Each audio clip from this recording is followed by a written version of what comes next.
হ্যাঁ আলহামদুলিল্লাহ দেখুন স্ক্রিন চলে আসছে, এখানে এলজি লোগো। আসসালামু আলাইকুম। এই টিভির সমস্যা হচ্ছে স্ক্রিনে গ্রাফিক্স নেই, এটি চাইনিজ 24 ইঞ্চি এলইডি টিভি। আর স্ক্রিনে গ্রাফিক্স নেই এর কারণ হচ্ছে এই টিভি প্যানেলের যে টিকন বোর্ড বা স্কেলার বোর্ডের যে ডিসি টু ডিসি আইসি রয়েছে, এই আইসিটি আসলে কাজ করছে না। মানে আইসির যে আউটপুট ভোল্টেজ ভিজিএল ভিজিএইচ, এখানে আমি কোনো ভোল্টেজ পাচ্ছি না। আর এই কারণেই আসলে এই টিভির ডিসপ্লেতে কোনো ধরনের গ্রাফিক্স বা ছবি নেই। এর ডিসি টু ডিসি আইসিটা চেঞ্জ করে নিয়েছি, আইসিটা আমি চেঞ্জ করে এখানে অন্য একটি অরিজিনাল আইসি, আসলে অন্য একটি বোর্ড থেকে টিকন বোর্ড থেকে আইসি খুলে লাগিয়েছি, কারণ আইসি অরিজিনাল আইসি খুলে লাগিয়েছি। আর লাগানোর পর আমি দেখে নিচ্ছি এখন আমাদের ভোল্টেজগুলোর কি অবস্থা। টিভিটা অন অবস্থাতেই আছে, এখানে ভিজিএল ভোল্টেজ -5 ভোল্ট এবং HVAA এই প্যানেলে যে নামে দেওয়া আছে আমি সে নামে বলতেছি 4.72 ভোল্ট। আর এখানে 3.3, এটা তো পূর্বেও ছিল যখন ওই আইসিটা ছিল 3.157 আছে, 3.3 ধরে নেওয়া যায়।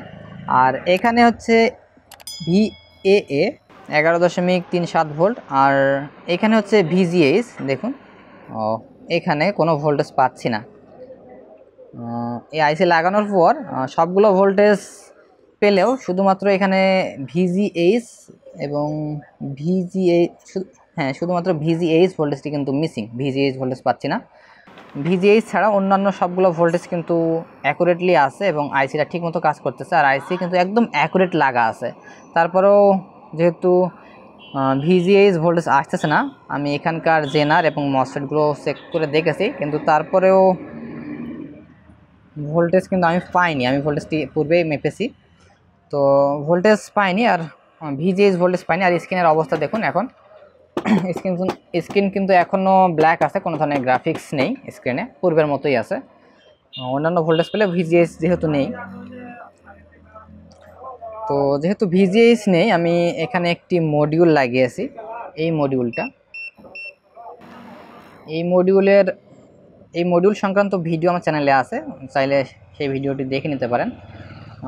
এটি 12 ভোল্টে চলতে পারে এই মডিউলটা। এই মডিউলে যদি এই আইসিটা থাকে সেক্ষেত্রে 12 ভোল্ট, আর যদি আইসিটা না থাকে সেক্ষেত্রে এই রেজিস্টারটা এখানে দিলে এটি 3.3 ভোল্টেও কাজ করতে পারে এই মডিউলটি। আর এই মডিউলের আউটপুট ভোল্টেজ যেগুলো পাওয়া যায় VGL, VCOM, AVDD এবং VGH। আমার যেহেতু এখানে শুধুমাত্র VGHটা মিসিং, অন্যান্য ভোল্টেজগুলো কিন্তু আছে, আমি এখান থেকে শুধুমাত্র VGHটা নিব। এখানে VGH ভোল্টেজটা যদি মেপে দেখাই, এখানে দেখুন VGH ভোল্টেজ কিন্তু আউটপুট দিচ্ছে 25.30 ভোল্ট, এটা VGH। আর এখানকার এই ভোল্টেজগুলো কম বেশি করে নেওয়া যেতে পারে এই ভেরিয়েবল রেজিস্টারগুলো ঘুরিয়ে যদি প্রয়োজন হয়। তো আপাতত VGH 25 ভোল্টে আমি রাখলাম। এখান থেকে আমি একটি তার যুক্ত করে নিয়েছি, আর এই তারটি আমি এখানে সংযুক্ত করব VGH-এ। এখানে একটি বিষয় দেখুন, এখানে আমি এই রেজিস্টারটি ওপেন করে নিয়েছি। এর কারণ হচ্ছে এখানে যে VGH পয়েন্ট, এখানে কিন্তু ভোল্টেজটি আসছে আইসি থেকে। আমি যদি এই রেজিস্টারটি লাগিয়ে দেই তাহলে এখানে যদি আমি VGHটা যুক্ত করে দেই, এই ভোল্টেজটি আবার আইসিতে ব্যাক যেতে পারে এবং নানা ধরনের প্রতিবন্ধকতা বা সমস্যা তৈরি করতে পারে, যার কারণে আমি এখান থেকে রেজিস্টারটি ওপেন করে নিয়েছি। আর এখন আমি এখানে VGHটি কানেকশন করে দিচ্ছি।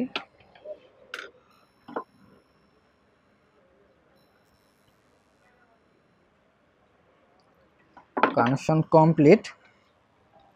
এবারে টিভিটা আবারও অন করে দেখে নিব যে এখন বর্তমানে কি অবস্থা এই টিভির।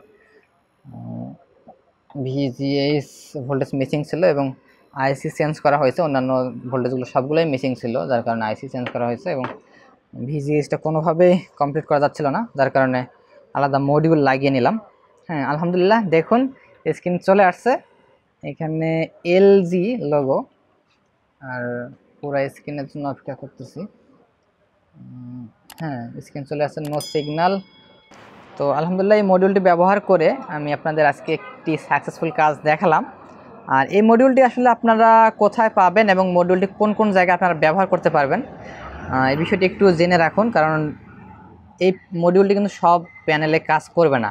এই মডিউলটি আপনারা শুধুমাত্র সেই সব প্যানেলেই কাজে লাগাতে পারেন যেই প্যানেলগুলোতে ডিসি টু ডিসি আইসি একদম আলাদা, মানে ডিসি টু ডিসি আইসি শুধুমাত্র ডিসি টু ডিসির ভোল্টেজ ম্যানেজমেন্টের জন্যই কাজ করতেছে। ডিসি টু ডিসির জন্য আলাদা লেভেল শিফটার বা ডিসি টু ডিসি আইসির সঙ্গে আলাদা লেভেল শিফটার বা অন্য কোনো আইসি ইনবিল্ড অবস্থায় নেই, এরকম প্যানেলে আসলে এই মডিউলটি কাজ করবে।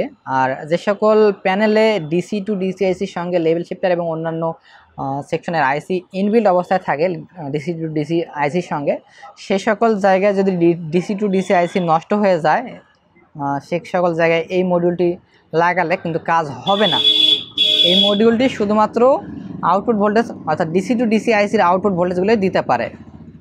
তাই কোনো ধরনের মিসিং ভোল্টেজ, যেমন এখানে ভিজিএইচ মিসিং ছিল যার কারণে আমি এটি কাজে লাগিয়েছি, আর কোনো ধরনের মিসিং ভোল্টেজ যেমন ডিসি টু ডিসি আইসির মিসিং ভোল্টেজ দেওয়ার জন্য এই মডিউলটি ব্যবহার করতে পারেন। এর সর্বোচ্চ আউটপুট ক্ষমতা কিন্তু ভিজিএইচের ক্ষেত্রে হয়তো ভিজিএইচের ক্ষেত্রে 30 ভোল্ট, আর ভিজিএল এভিডিডি এবং ভিকম ভোল্টেজ এটি আউটপুট দিতে পারে। আর এবং এই মডিউলটি ব্যবহার করে আলহামদুলিল্লাহ একটি সাকসেসফুল কাজ আজ আমি আপনাদেরকে দেখাতে পারলাম।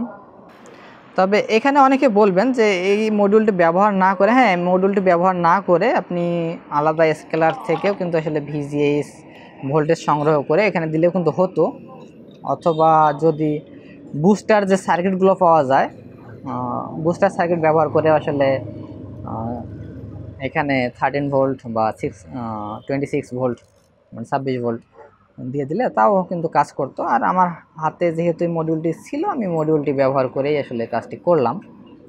আশা করছি আজকের এই ভিডিওটি আপনাদের ভালো লেগেছে এবং কাজটি থেকে নতুন কিছু তথ্য আপনারা পেয়েছেন। ভিডিওটি ভালো লাগলে আশা করব ভিডিওতে লাইক করবেন এবং এই চ্যানেলে আপনি যদি নতুন হয়ে থাকেন সেক্ষেত্রে চ্যানেলটি সাবস্ক্রাইব করে চ্যানেলটির সদস্য হয়ে থাকতে পারেন। দেখা হবে আগামী ভিডিওতে। সকালে ভালো থাকবেন। আল্লাহ হাফেজ।